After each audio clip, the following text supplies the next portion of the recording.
Palestine, I bring the example of Zimam.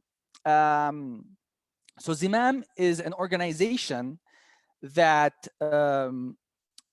used to be called One Voice. So in Palestine, Israel, there was an organization called One Voice that was established over 20 years ago.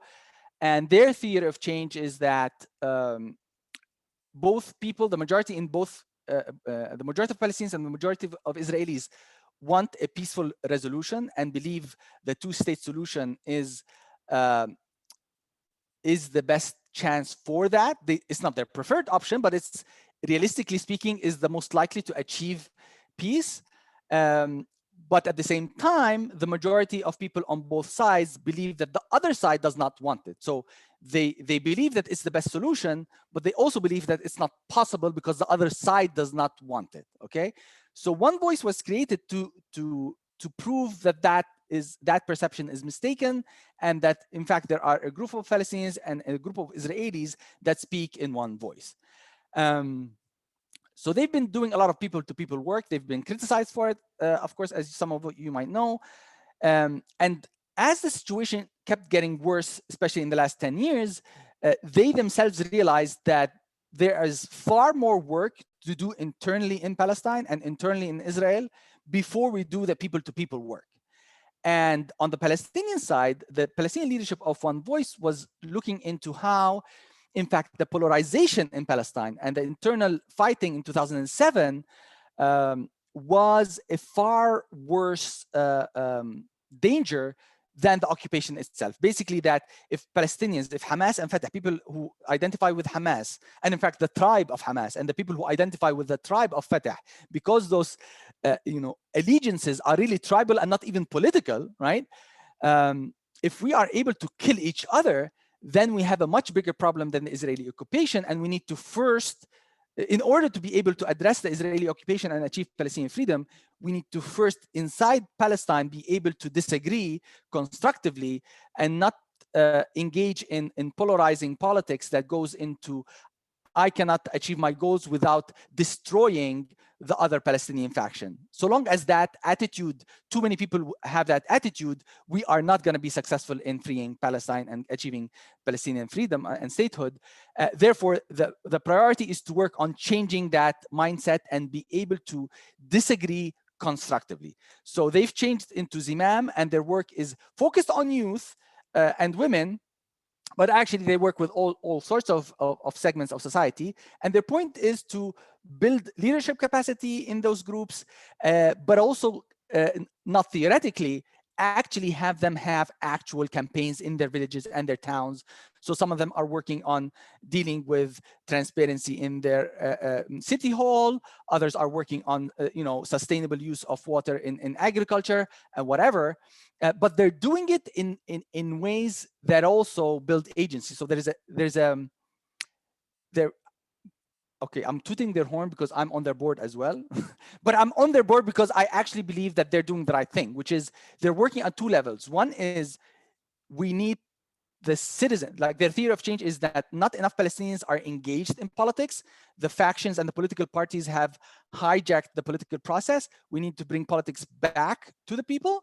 So they're focusing on young people or just regular average people working on real challenges in their towns and villages and in society, and at the same time building that culture of being able to disagree with the other side and constructively work with them. And I believe that's the right approach. So they're not a political party, and at the same time they allow people from political parties to join them, right? So that's not so they're a movement, not a political party. And I see a lot of that. And that's the source of hope I have, is while I am very concerned that the younger generation is very ignorant about a lot of history, and that scares me. There's a lot that when I talk to them, I realize, oh my God, they don't know the basics of the conflict, right? But at the same time, it humbles me because it also makes me realize that that's also part of their advantage. They're not encumbered. They're not carrying all of that historical baggage. So they are looking at it from a completely different angle. Now, it worries me because I feel like, wait, I'm worried that they're going to make them say, like we've been here before. We don't want to, reinvent the wheel. But at the same time, I'm learning that ultimately it's their future, and if they want to do it this way, it's up to them, because it is up to them how they want to change it, right? And the reason that I'm hopeful is that they're not doing it because they want to vindicate their parents. They want to do it because they don't like what they're seeing today, and they want a better life for themselves. And if you know anything about organizing and change, you know that until the issue, until the campaign becomes personal, you really do not have a campaign. You need to find your own personal stake in this. I remember engaging, and that was like probably 15 years ago, no, 10 years ago, probably, a group of young fellows, Palestinians, in a teeny weeny village in Palestine. And this is you're gonna laugh at this, but there are like 300 people in the village. And it's like probably 20 minutes from Birzeit, my hometown, which has the #1 university in Palestine is Birzeit. So these kids from that village, they are 10th graders or 11th graders. Their parents asked me to come in and talk to them about leadership, because in a year or two they are gonna go to Birzeit University, and it might be a bit of a cultural shock for them. So I mean, that's why they brought me in. And when I was talking to them, I was so impressed by how hopeful they were, and they were ambitious, and despite all the problems with the occupation, and they have a wall that's coming on their land, and they're fighting to remove the wall, what have you. The majority of them were women, young women. One of them, a young man, clearly was a leader. They listened to him, and when he spoke, he had some presence.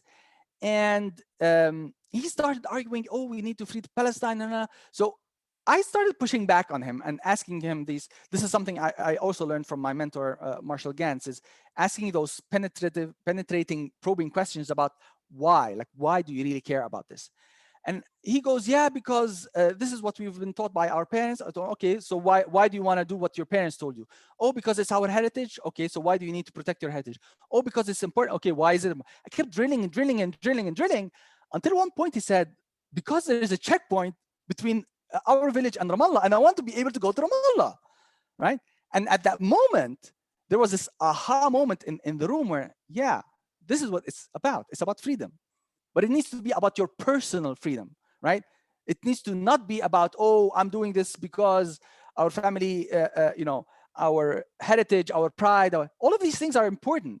But until you have a personal stake in it, you don't actually have change. And that's, I guess, one way to look at the Arab Spring, is that there has been a critical mass of people, not only young people, but a critical mass of people that have finally found their personal stake and have witnessed enough events to make them believe that change is possible. And those include, I mean, we can have a whole session about the history of how this came, but this includes,